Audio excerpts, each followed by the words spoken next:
Clean the bathroom and don't touch anything else," Ashley shouted the moment Margaret Collins stepped through the front door. The words echoed down the hallway of the two-story colonial in Naperville, sharp and unapologetic, replacing what should have been a simple hello. Margaret stood still on the welcome mat, one hand resting on the handle of her small navy suitcase, her wool coat still buttoned against the late October chill. She had driven nearly 90 miles that morning from her quiet townhouse in Rockford, watching the fall leaves blur past her windshield, telling herself that staying with her son for a few weeks might ease the silence that had settled over her life since Thomas passed away 3 months earlier. Daniel appeared at the end of the hallway, just behind his wife. He didn't raise his voice. He didn't correct her.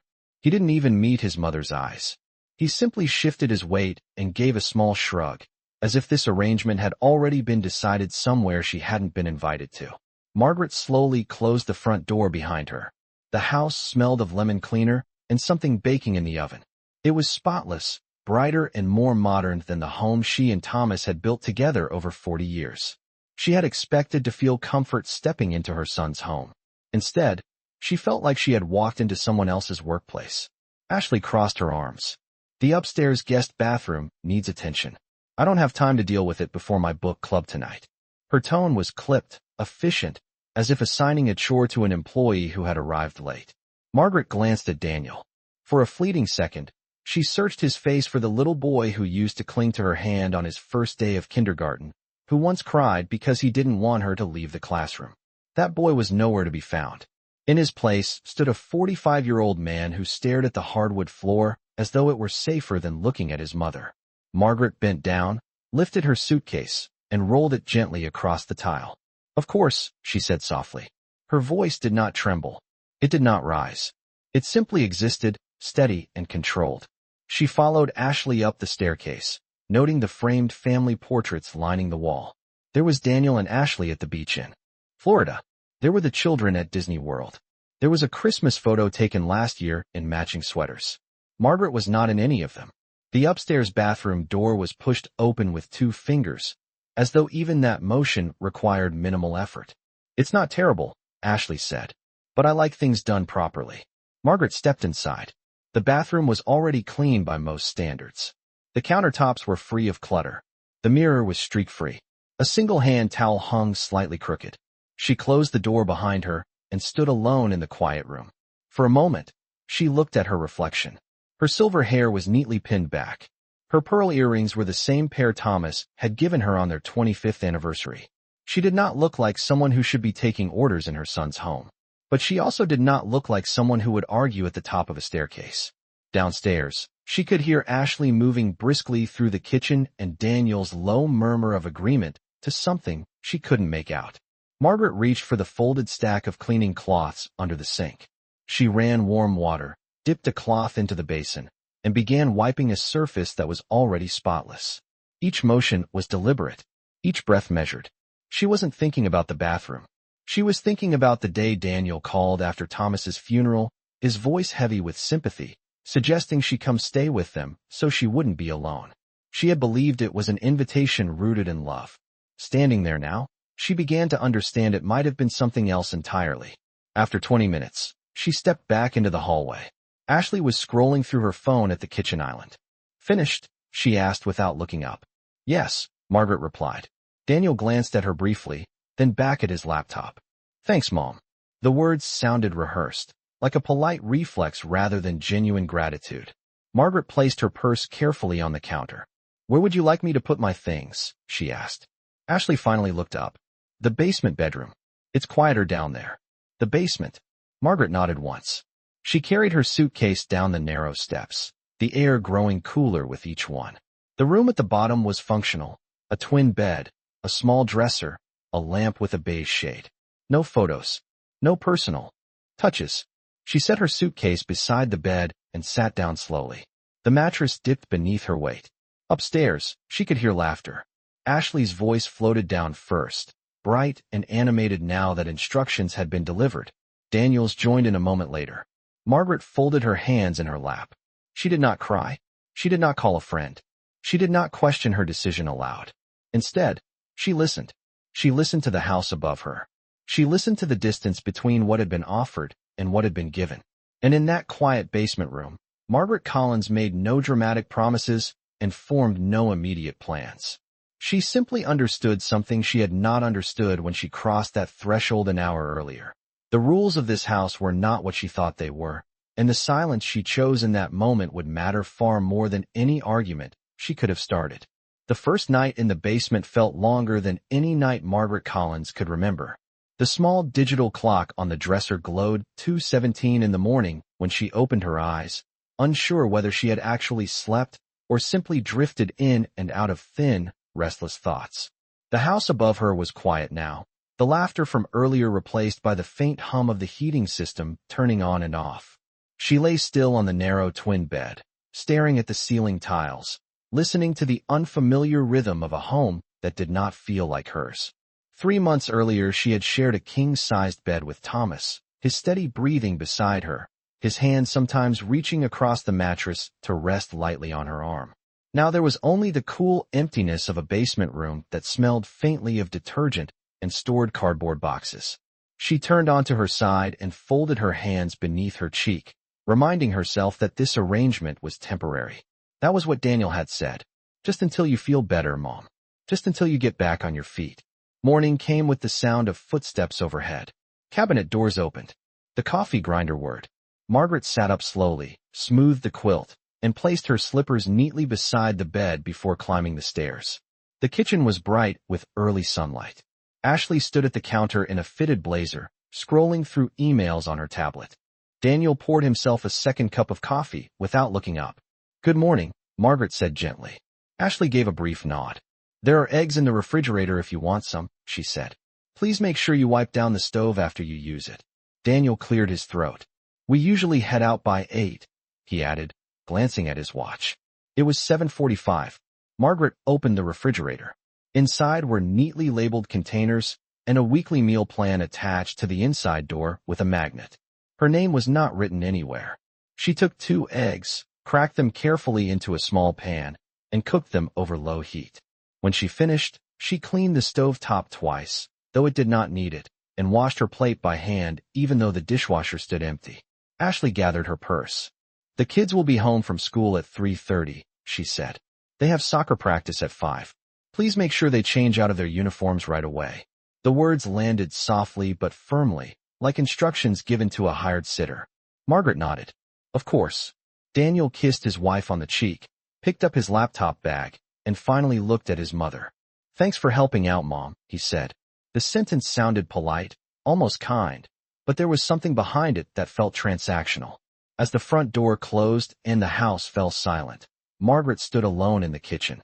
She walked slowly into the living room. Everything was arranged with precision. Throw pillows aligned. Magazines stacked.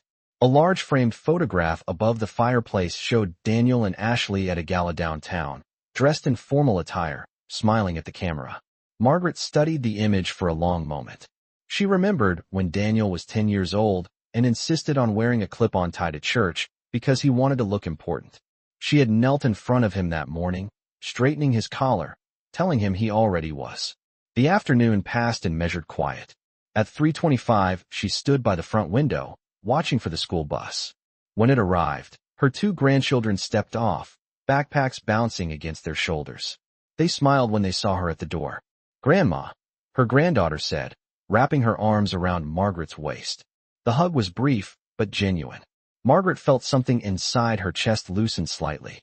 She helped them with their homework at the dining table, poured them glasses of milk, and listened to their stories about spelling tests and playground arguments. For a few hours, she felt useful in a way that had nothing to do with cleaning schedules or instructions. At 5 o'clock, she drove them to soccer practice in Ashley's sport utility vehicle, adjusting the seat carefully before backing out of the driveway.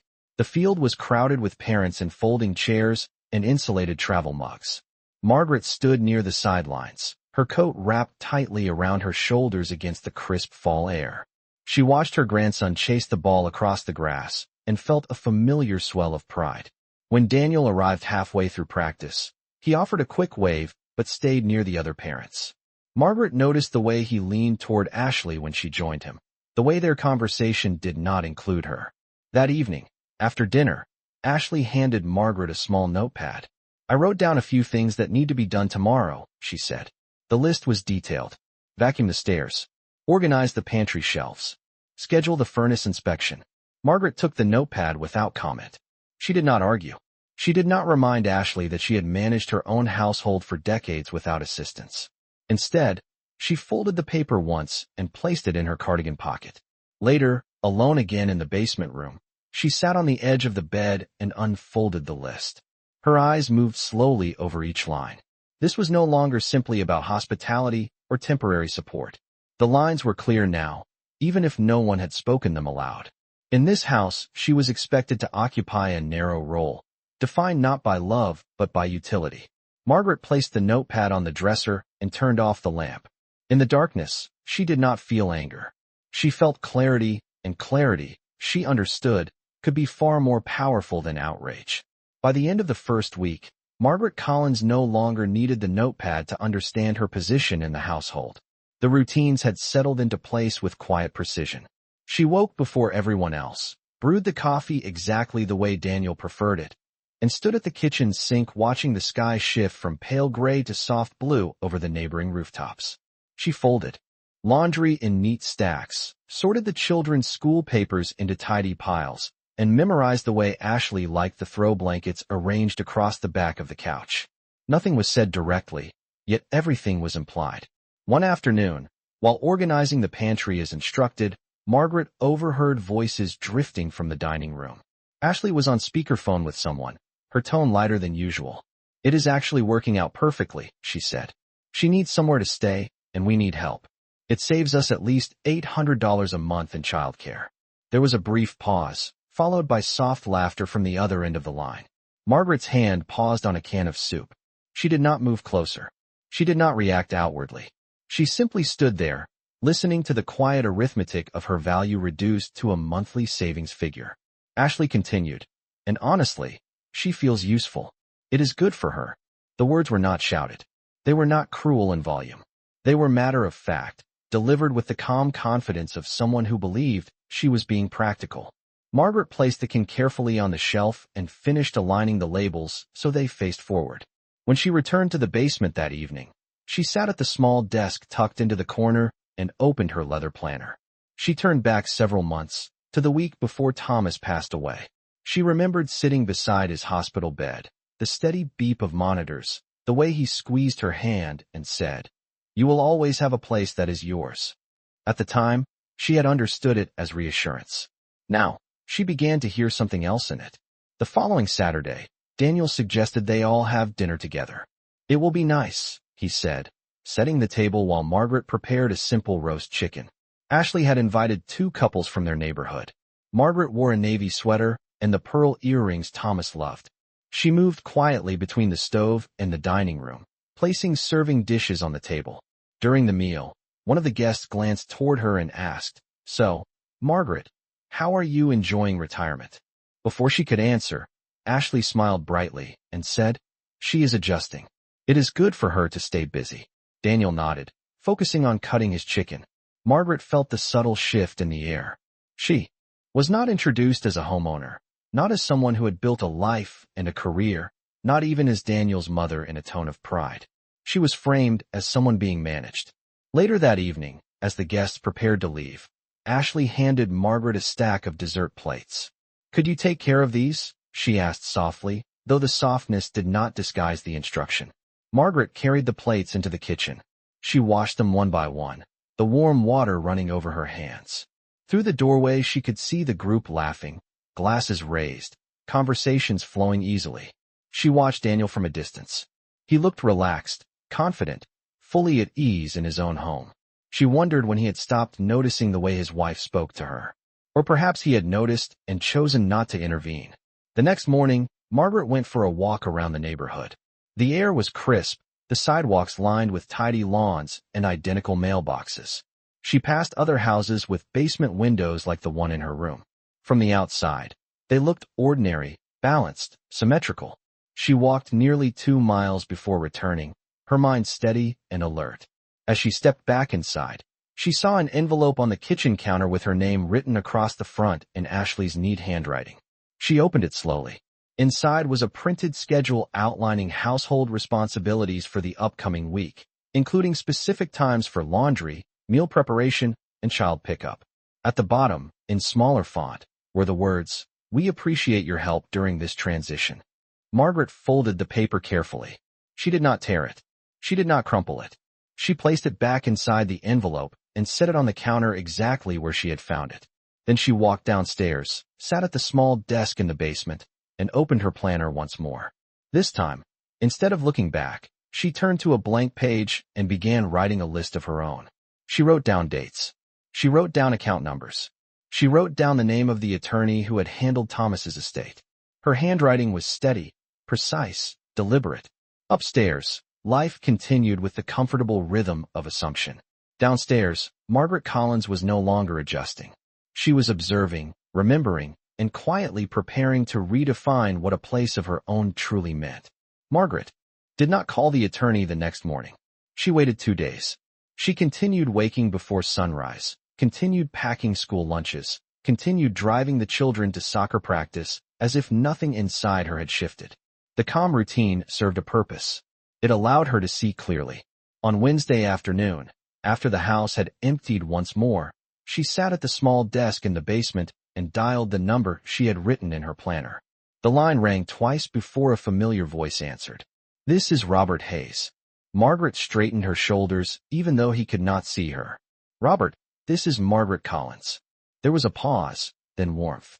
"Margaret, I was very sorry to hear about Thomas. How are you holding up?" The question lingered in the air. Margaret chose her words carefully. "I am managing," she said. "I need to review the documents Thomas arranged before he passed." Robert did not hesitate. "Of course. Everything is on file. Do you want to come by the office?" She glanced around the basement room, at the beige walls and the single narrow window near the ceiling. "Yes," she said. "Tomorrow morning." The following day, she dressed with quiet precision. A charcoal coat, black slacks, the same pearl earrings. She informed Ashley that she had an appointment downtown. Ashley looked mildly surprised. "Do you need the car?" she asked. "No," Margaret replied. "I will drive myself." Daniel had already left for work. The autumn air felt sharper as Margaret pulled out of the driveway. The city skyline rose ahead, familiar and steady. Robert's office occupied the 4th floor of a modest brick building.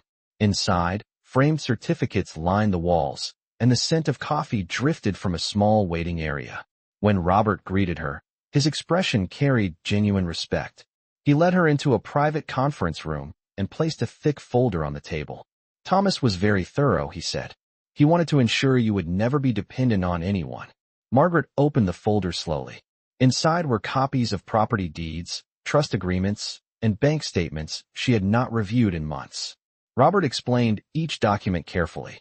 The townhouse in Rockford was fully paid off. The investment accounts were structured in her name. A separate trust had been established for the grandchildren, but it was controlled solely by her until they reached adulthood. Margaret listened without interrupting. "There is one more thing," Robert added, sliding another document across the table. "Thomas insisted that any shared family property would require your written consent for changes. That includes this house in Naperville. It was partially funded by your previous home sale." Margaret looked up. "Daniel never mentioned that." Robert folded his hands. "He may not fully understand the details." Margaret closed the folder gently. She did not smile. She did not frown. She simply felt the steady return of something she had nearly forgotten. Agency. On her drive back, traffic moved slowly along the interstate. She did not rush. She reviewed the information in her mind, aligning facts the way she once aligned canned goods on pantry shelves. When she arrived at the house, Ashley stood in the driveway speaking to a delivery driver. Margaret stepped out of her car and carried her purse inside without comment. That evening, during dinner, Ashley spoke about remodeling the kitchen next spring. "We might need to refinance," she said casually. Daniel nodded. "It would increase the value long term." Margaret took a sip of water. "Refinancing requires all parties listed on the deed," she said evenly. Silence settled over the table. Daniel looked up sharply. "What do you mean?" Margaret placed her glass down with care. "Your father structured the purchase differently than you think." Ashley's expression shifted, subtle but unmistakable. "I thought this was your house," she said to Daniel. Margaret met her gaze calmly. "It is not that simple. She did not elaborate. She did not argue. She allowed the statement to exist between them. Later that night, as she returned to the basement, she could hear low voices upstairs, urgent but controlled. She closed her door and sat at the desk once more. She opened the folder Robert had given her and reviewed the highlighted sections under the soft glow of the lamp. Upstairs, assumptions were unraveling.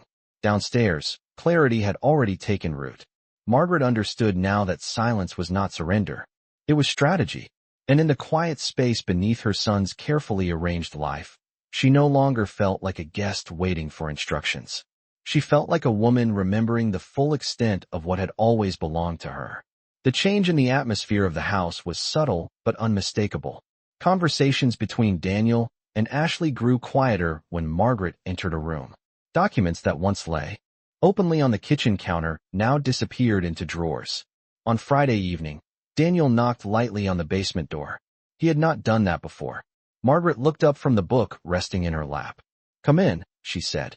Daniel stepped inside, glancing around as if seeing the room properly for the first time. "Mom," he began, his voice measured, "about what you said at dinner.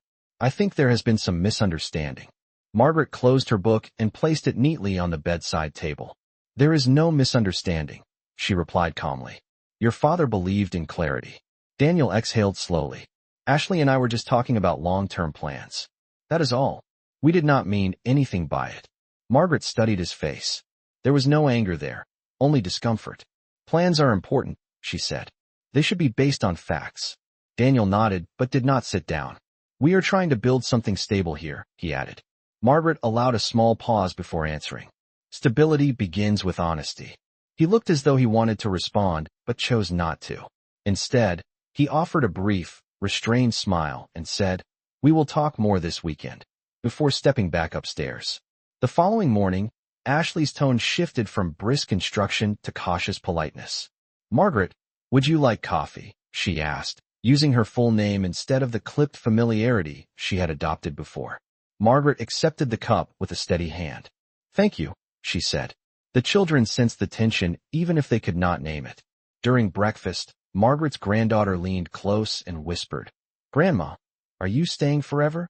Margaret brushed a strand of hair from the child's forehead. "I am staying as long as it makes sense," she answered softly. Later that afternoon, Ashley approached her in the living room with a folder. "We were reviewing some paperwork," she said carefully. "It might help if we all sit down together." Margaret folded her hands in her lap. "That would be wise." They gathered around the dining table. The same table where Margaret had once stood clearing plates. Now she sat upright at one end, while Daniel and Ashley positioned themselves opposite her. Ashley opened the folder and slid a document forward. "We assumed the mortgage structure was straightforward," she began. "We did not realize your name was still attached." Margaret glanced at the document without reaching for it. "It was structured that way intentionally," she said. Daniel ran a hand through his hair. "Mom, why did you never explain this?" Margaret met his gaze directly. "You never asked." Silence filled the room, heavy but controlled. Ashley straightened her posture. "We are not trying to take anything from you," she said, her voice carefully modulated. "We just need to understand where we stand." Margaret nodded once. "You stand in a home that was built with contributions from both your father and me. That does not make it mine alone. It does not make it yours alone either." Daniel swallowed. "So what happens now?" Margaret considered the question. She did not rush to answer. "Now," she said finally, "we redefine expectations." Ashley's expression tightened slightly. "What does that mean?" Margaret's tone remained even. "It means I am not here as hired help. It means decisions involving this property include my voice. And it means respect is not optional." The words were not loud. They did not carry anger. They carried weight. Daniel leaned back in his chair, absorbing them. Ashley looked down at the folder, then back up again. For the first time since Margaret had arrived, there was no instruction in her posture. There was calculation. That evening, as Margaret returned to the basement, she did not feel displaced. She felt anchored. The room had not changed, but her understanding of it had. Upstairs, she could hear Daniel and Ashley speaking in hushed tones once more. The difference now was that the conversation did not revolve around what she could do for them. It revolved around what they needed to reconsider. Margaret sat at the desk and opened her planner again.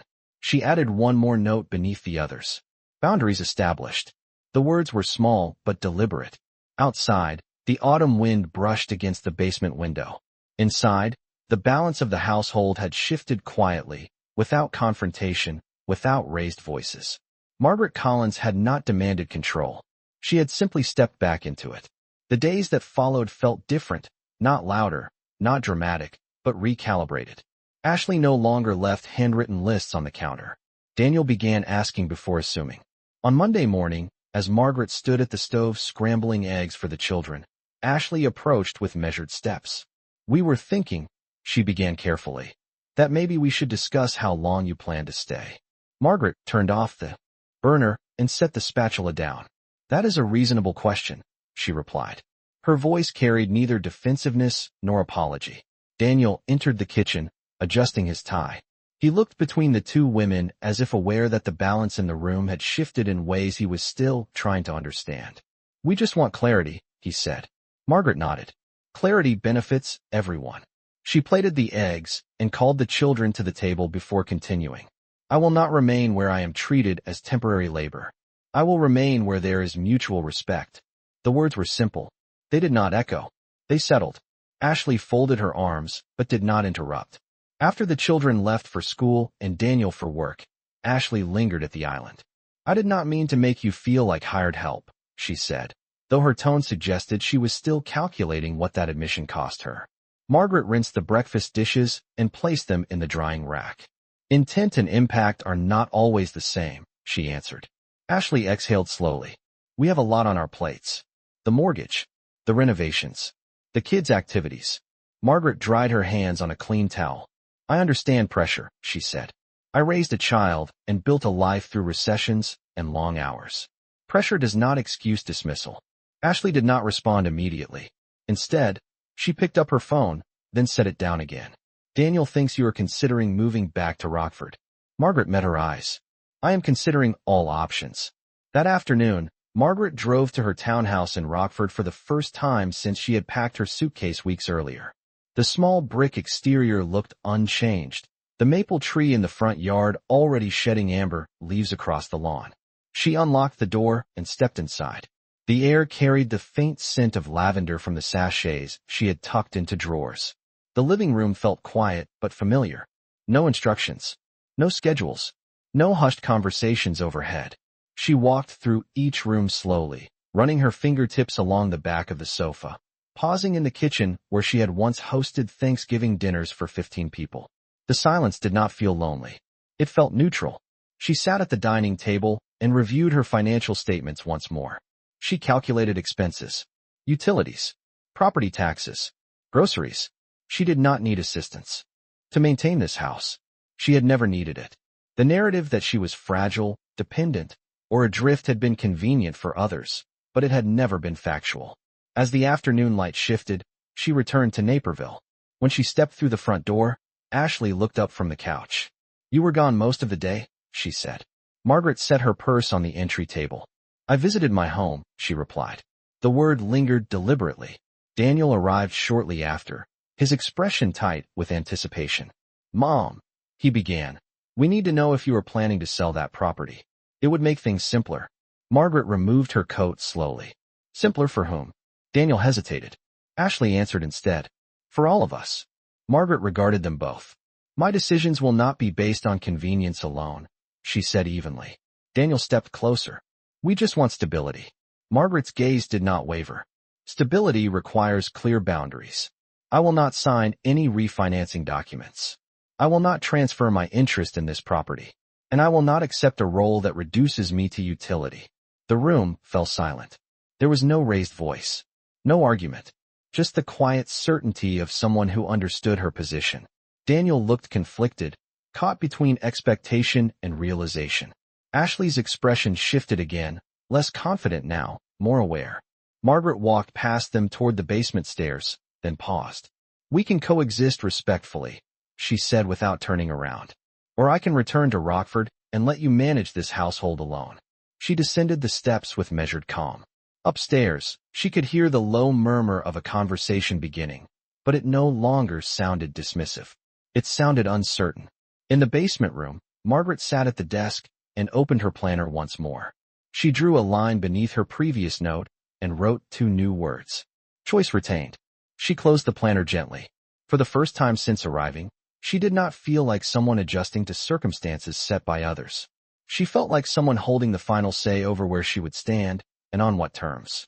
By the following week, the house no longer felt divided into upstairs and downstairs territories. It felt suspended, as though every conversation hovered just beneath the surface waiting for resolution. Daniel began coming home earlier, lingering in the kitchen after dinner instead of retreating to his office. Ashley spoke. With measured politeness, her tone careful, her words chosen with more awareness than before. Margaret noticed every shift. She did not comment on them. One evening, Daniel asked if they could sit together in the living room after the children went to bed. The request carried a weight that had been missing in earlier discussions. Margaret folded the laundry she had just finished and placed it in a neat stack before joining them. Ashley sat upright on the edge of the couch, hands clasped, as if preparing for a formal meeting rather than a family conversation. Daniel cleared his throat. We have been reviewing our finances, he said. We realized we may have underestimated how much support you provided in the original purchase of this house. Margaret inclined her head slightly, but did not interrupt. Ashley continued. We made assumptions. We thought we were managing everything independently. Margaret met her gaze. Assumptions are often convenient, she replied calmly. Daniel leaned forward, elbows on his knees. We do not want this to turn into a conflict. We want to find a solution that works for everyone. Margaret rested her hands in her lap. A solution requires understanding what went wrong. The silence that followed was not hostile. It was reflective. Ashley spoke first. I treated you like someone who needed direction instead of someone who deserved consideration. The admission was restrained but sincere. Daniel nodded. And I allowed it, he added quietly. Margaret observed them both, weighing their words. Respect is not about volume, she said. It is about acknowledgment. Daniel looked at her carefully. Are you planning to leave? The question was direct, without deflection. Margaret considered it for a long moment. I am planning to decide based on whether this household can function with mutual regard. Ashley shifted slightly. We can adjust, she said. We can set clearer expectations. Margaret's expression softened just enough to register the possibility. Expectations must apply to everyone, she answered. The following days reflected a visible change. Ashley asked before scheduling Margaret to pick up the children. Daniel included her in discussions about repairs and household expenses. At dinner, conversation flowed more evenly. Margaret noticed her grandchildren watching the adults closely, as if learning from the tone rather than the words. One Saturday morning, Ashley approached Margaret in the kitchen while Daniel was outside mowing the lawn. I realized something, Ashley said quietly. I confused control with organization. I thought managing every detail kept everything stable. Margaret set down the dish towel. Stability built on exclusion does not last, she replied. Ashley nodded, her posture less defensive than it had been weeks earlier. I do not want the children to think it is normal to dismiss family, she admitted. Margaret regarded her steadily. Then show them something different. That afternoon, the family gathered at the dining table again, but this time the atmosphere felt less tense. Daniel placed a set of updated documents in front of Margaret. We would like to formalize an agreement, he said. Your contribution remains acknowledged. No refinancing without your consent. Clear shared responsibilities. Margaret read through the pages carefully. The language was precise. Respectful, not transactional. She looked up at Daniel. You understand that I do not need to remain here, she said evenly. Daniel nodded. We understand. Ashley added softly. We would like you to stay because you choose to, not because we assumed you would. Margaret folded the papers and placed them back on the table. Choice matters, she said. Outside, the sound of autumn leaves skittering across the driveway drifted through the open window. The house felt quieter than usual, but not tense. Deliberate. Margaret rose and walked toward the basement stairs, then paused halfway down. For weeks, those steps had symbolized her displacement. Now they felt simply like part of the house. Later that evening, she returned to her planner and reviewed the notes she had written over the past month. Boundaries established. Choice retained. She added one final line beneath them. Respect negotiated. She closed the planner gently and turned off the lamp. Upstairs, laughter from the living room carried through the vents, softer than before, but genuine. Margaret did not mistake the change for perfection. Trust would require time. Habits would need reinforcement. But the dynamic had shifted in a way that could not be undone. She had not raised her voice. She had not threatened departure. She had simply clarified her position and allowed the consequences to unfold. In doing so, she reminded not only her son and daughter-in-law, but herself, that dignity does not require force. It requires certainty. The following week unfolded with a steadier rhythm, but Margaret did not confuse calm with completion. Real change revealed itself in small moments. On Tuesday afternoon, Ashley asked her opinion about the children's winter schedules before finalizing them. On Wednesday, Daniel reviewed the utility bills at the kitchen table and included Margaret in the discussion without hesitation. These were gestures, but they were deliberate. Margaret observed without exaggerating their significance. Respect, she knew, was not declared once. It was practiced repeatedly. On Friday evening, the family gathered for dinner earlier than usual. Daniel had picked up takeout from a local restaurant, setting the containers carefully across the dining table. The children spoke about school projects and upcoming holiday plans. Ashley poured iced tea into 4 glasses before sitting down beside Daniel, instead of standing to supervise. The atmosphere felt lighter, but Margaret remained attentive to the undercurrent. After the children were excused to finish homework, Daniel leaned back in his chair and exhaled slowly. "I have been thinking," he began, his voice thoughtful rather than defensive. "We built this house with the idea that it was ours alone. I did not fully acknowledge how much of it came from what you and Dad created." Margaret listened without interruption. Ashley added quietly, "I focused on control because I thought it meant security. I did not realize I was undermining the very foundation of it." Margaret folded her hands on the table. "Security that excludes others becomes fragile," she said evenly. Daniel nodded. "We want to correct that." Margaret studied their faces carefully. She did not see calculation now. She saw recognition. That recognition mattered more than any document they had signed. The following morning, Margaret woke before sunrise as usual, but instead of heading directly to the kitchen, she paused at the basement door and looked around the room that had once felt like a symbol of displacement. It no longer did. It felt temporary by choice rather than by force.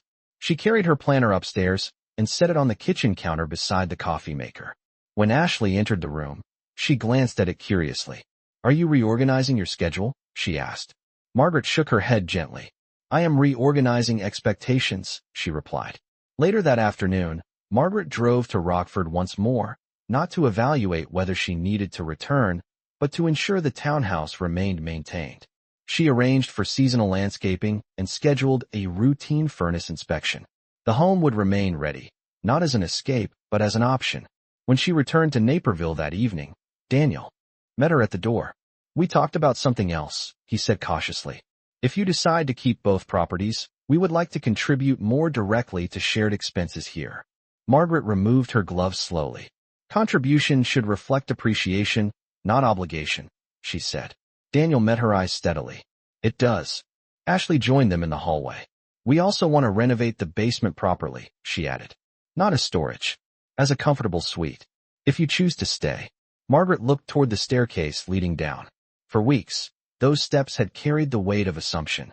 Now they carried invitation. "We will discuss it," she said calmly. That night, after the house settled into quiet, Margaret sat at her desk once more. She reviewed the early notes she had written when she first sensed imbalance. She traced the progression in her mind. From dismissal to awareness. From awareness to clarity. From clarity to negotiation. She did not feel triumphant. She felt composed. Upstairs, she could hear Daniel and Ashley speaking in normal tones, no longer hushed. The children laughed softly at something on television.